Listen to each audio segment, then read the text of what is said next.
Thank you very much, Brigadier Hamad bin Ali Al-Atiyah. I do believe that the highlight of the presentation of Mr. Atiyah is the internal security threat within the GCC country. Probably we have discussed the global and regional, but the sub-regional points, I do believe that this is the new aspect of our discussion, and I would like just to summarize them very quickly.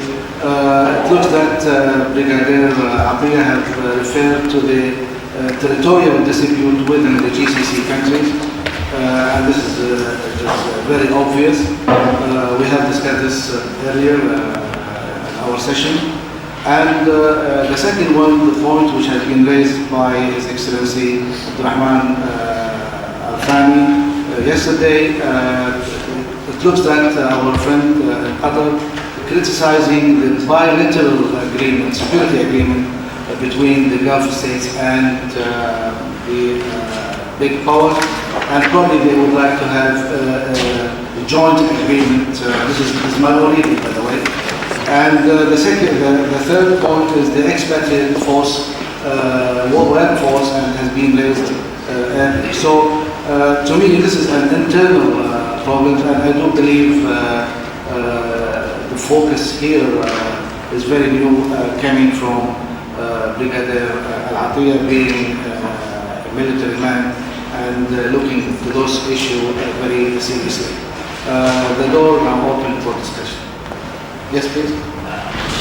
Your Excellency, it's really a comment more than a question. You raised the issue of individual Gulf states negotiating exclusive bilateral defence cooperation agreements and accords with individual Western states, and you indicate that this can, in fact, be a threat to the unity of the GCC.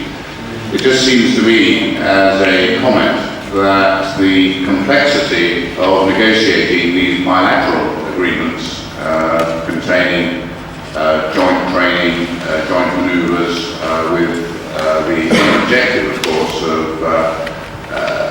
achieving deterrent against conflict and disruption, take so long and indeed are so complex that any chance of negotiating a multilateral agreement, either with individual Western states and the GCC, is pretty optimistic. But if one then took that to the next level of seeking to negotiate a multilateral defence cooperation accord between the GCC and perhaps a selection of Western coalition states, I think that those of us who participated in any of the previous negotiations would look at a very large number of years to achieve success. After the Gulf War of '91, I think many of us hoped and the more optimistic believed that that war would have produced a decisive impulse in the area to the members of the GCC to concert and indeed integrate their military efforts. That proved to be a naive hope. Various proposals were put forward from inside the GCC, but they have not matured, they have not turned to reality. And I think all of us here understand the reasons why that is so. They want to explain to me those reasons, and I think I understand them.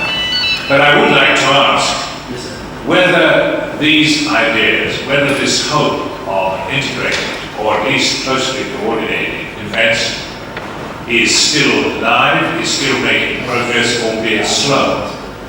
And I ask this question from the point of view of someone who warmly welcomes what Minister State Comrade said a few minutes ago about the robust continuity of British policy to helping our Gulf friends. I.e., we are not talking about something which would be a substitute for Western help, but a powerful facilitator. I would just conclude by saying as a Western politician that the kind of Western help which has been forthcoming in the past, particularly from America and Britain, and would be forthcoming in the future, I don't doubt whether or not there was a laboriously negotiated treaty or not, that help would be forthcoming but it would be much easier to explain and justify if it was in support of coherent, intelligible, well thought through Gulf military effort and response. Yes, sir. The question, if the question was, is there any military cooperation within the Gulf states? The answer is yes, and we do have certain plans, and we are developing it within the Gulf GCC.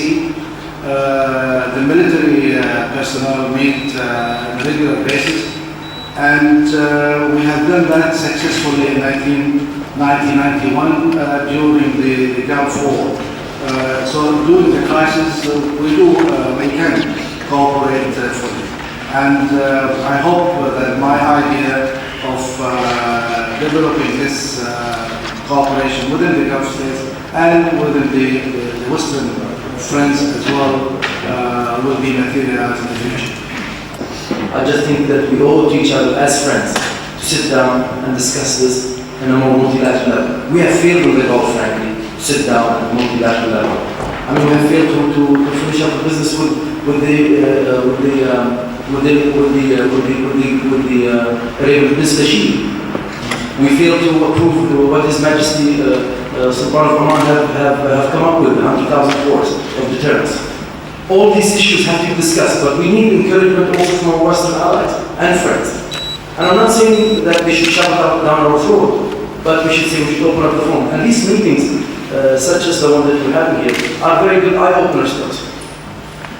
And I really wanted to make sure that the multilateral level is very, very important. We cannot accomplish the deterrence that we'd like all to have if we just agree on an executive bilateral agreement and sit down and relax. We have to have much more discussion. And I say it, frankly, the system has worked. And I said it on my talk yesterday, that the Western allies have always been there. When push came to shove, they've always showed up. And we're not doubtful of their resolve. However, we have to look at the long-term strategic interests that we both have. And I know that we have much more in common than anyone could doubt. Thank you. Thank you, Chairman. I'd like to make some sort of comment. The report His Majesty Sultan Qaboos has presented to the summit in 1991, which simply addressed all the issues that have been pointed out by the General here, but none of the GCC has really looked at that report. None of them even come to us and say, well, I agree with that part of the report, or I disagree. That report has addressed all the areas of military component cooperation to the disparate forces, which is of some sort of a threat to our mind, the economic cooperation, all kind of sector of life in the GCC countries has been addressed in that report. And that report, not only prepared by the Omanis, but prepared by the Omanis and reviewed by the foreign minister of the GCC. And that it still stands, if there are political will from the GCC head states to look at their own future problems. We are now somehow criticizing the huge number of foreign expertise in our area and cause some concern, or even sometimes deeper concern, because of imbalance of populations. But those we invited them to come because we are sponsoring a huge economic development. Now we have to choose which way we should go. Should we reduce our economic development in order to meet our ability with our population growth? Or should we stand with our wealth we have? Therefore, we need to have more foreign power to help us do so. Those areas are really very important issues to be addressed. And I think it's maybe the time for a forum like this one to look at it. I will be very happy to share this with our friends, with also expertise from the ECC, and go item by item and see what we can help. Now, we're talking about bilateral defense agreement with the friends. I think that represents what? Our failure to meet together. Now, we have to recognize this and accept it as a fact of life. Thank you. I would just like to say a couple of words really in support of what Lord Burnett said. It struck me on my visits out to the Gulf when I was part of the task group, and I attended the maritime conferences there. And that is that I think the movement post the Gulf War towards some sort of coordinated defensive network, maybe with an integrated command structure, maybe with some sort of standing force, possibly, really just does not seem to go any further. I'm aware of all of the difficulties and problems, but speaking just as a military man, there would be immense benefits if that sort of thing could be progressed. And I felt that at the maritime conferences at times, that we discussed the issues over day and then got no further. And really, I suppose all I would make to believe that I think there's a lot of potential going down that route. And I mean, whether one would go as far as having some sort of Article 5 type thing for your states as we had in NATO, I don't know, that's political, but certainly from a military basis, that closer coordination, some sort of integrated command structure with maybe rotating posts between all of your states, I do believe there's a lot more that can be done, and I do believe it would be very beneficial in defence terms for the region. Thank you very much, sir. We do have a number of Gulf militaries in the room, and they have asked for public comment. Considering.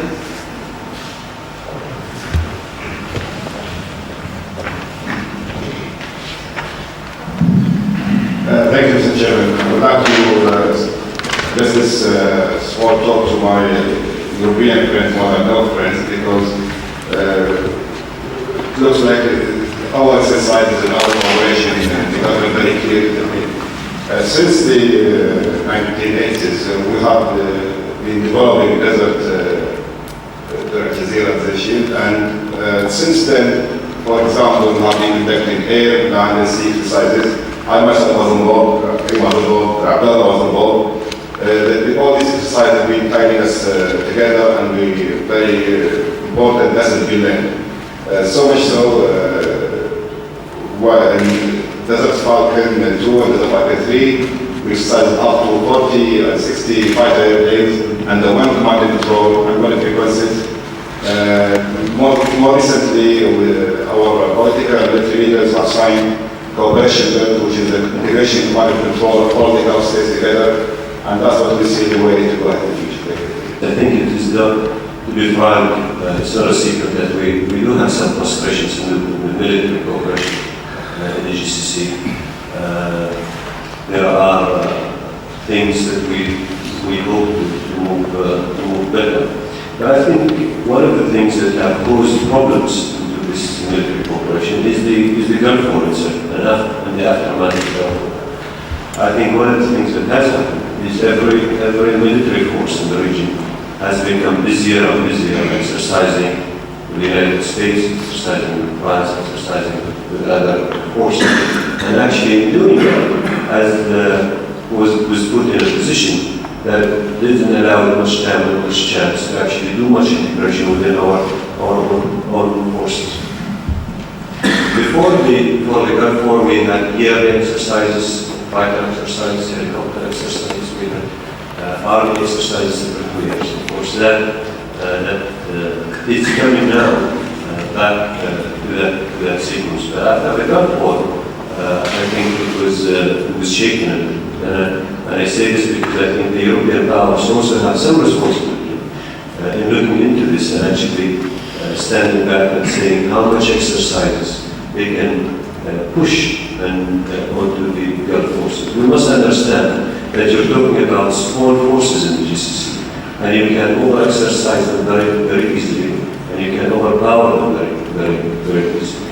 When there are now steps into doing the exam HAAMAD, which has a project which has been studied, been said for many years, and it's now being put. This will will tie all the sector operation centers in the GCC, and will make sure that we do look into the flow of information and data on threats, on radar positions, on targets positions, and etc. We will have a better communication link up with the fiber optics project that is gone on.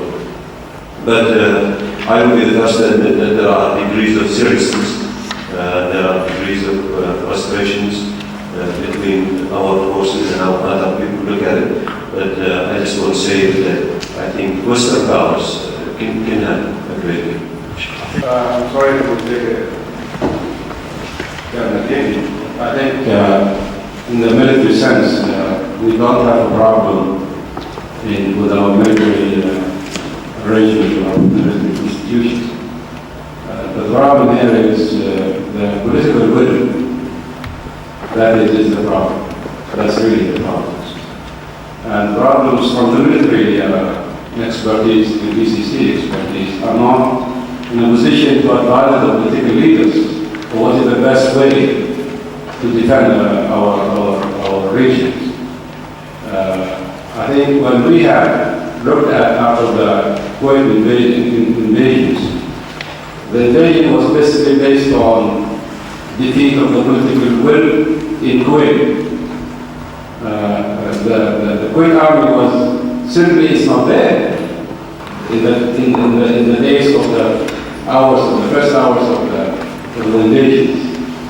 Yes, maybe true, will not take the whole Iraqi armed forces invade Kuwait, but at least it will cause a lot of damages if we're asked to be on alert and then engage in that invasion.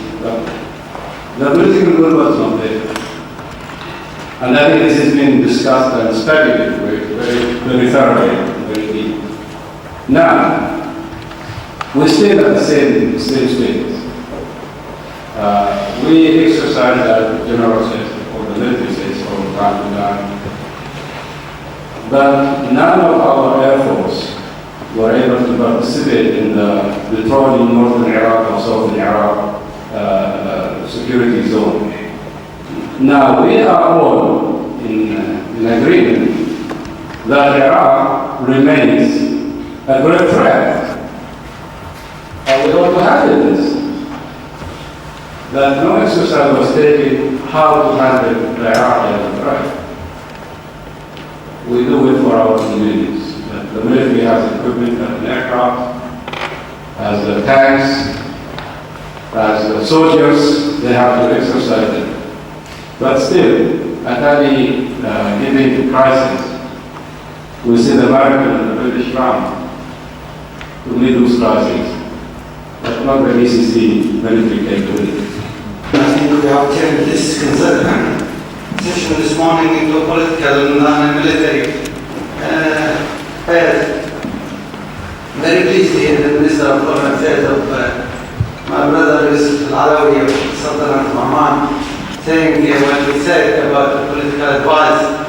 But I wanted to comment on when he mentioned that the Kuwaiti army was not there. That Kuwaiti army was there, but of course, for political reasons, we did not allow him to take the role of the military, which is true, which you have mentioned, something like that. Simply because, don't get into details, but briefly just to inform the audience that there was a call from King Hussein, call from King Fahd, call from Mubarak, called from Dawsat of Yemen, called from Yasser Arafat. Do not escalate, do not escalate. So we've been caught by politically, not military. That's I just want to clarify that point. Thank you very much. Thank you very much. Yes, we have.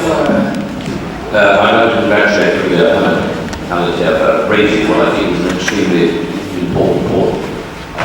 And the discussion it's generated, I think, will reinforce the importance of the point that is raised. It does seem that, and we, I think, in the West have had to say we want the GCC to do more without really analysing exactly what that more means.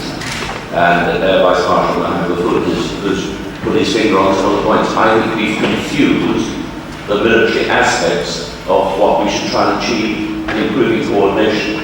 And it seems to me that if we try and analyse what we want to do, first of all, we want the GCC to set up some form of mechanism that in a crisis allows it to give coordinated geopolitical strategic direction to the running of political and military operations. And that should be a priority, because unless you put that in place, it's related to what His Excellency Yusuf would say. It is related to the coordination of the political wills that will only allow the military then to actually conduct the operations as a coordinated whole. So that will be a priority for me. It may surprise some of the diplomats around the room, but that will entail a considerable amount of diplomatic effort to put it in place, with diplomats actually, if you like, running it on a day-to-day basis. And then there is the exercising in that direction of the military capability. And the first thing to make that work, because military capability seems to me, in simplistic terms, broken into two parts. The command and control that allows you to direct that military capability, and then the military capability itself. And I sense that the next priority that the GCC should be thinking about is putting in place a command and control organisation that then allows them to command effectively their military forces. They've got the military capability, actually for the size of those nations in terms of their population, they've got very considerable military capability. What we're not doing is bringing that capability together as effectively as we should.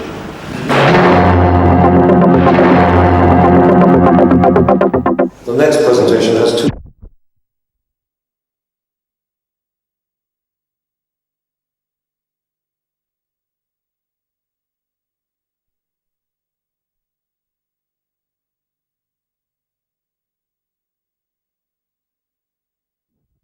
What?